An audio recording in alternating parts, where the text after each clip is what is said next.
S S ضلع Malir doctor Abdul Khaliq Pirzada نے 12 ربیع الاول کے نکلنے والے جلسوں کے حوالے سے مسجد مجدیہ نیمہ کا دورہ کیا۔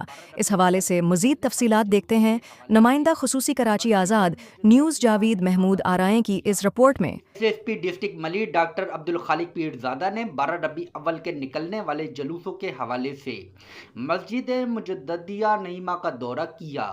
اس موقع پر S P district Malir doctor Abdul Khaliq Pirzada نے مسجد کے علماء مفتی محمد جان مجددی، مفتی نذیر احمد اور جلوس کے منتظمین حضرات سے ملاقات کی۔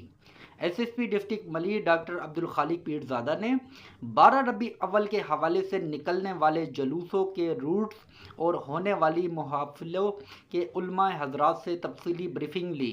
اس موقع پر S H O Malir city sub inspector Syed Farasat Shah بھی موجود تھے۔ S P district Malir doctor Abdul Khaliq Pirzada نے علماء اکرام کو جلوس اور محافلوں کے امن انعقاد کے حوالے سے فول پروف سیکیورٹی کے بہترین انتظامات کی یقین دہانی کروائی۔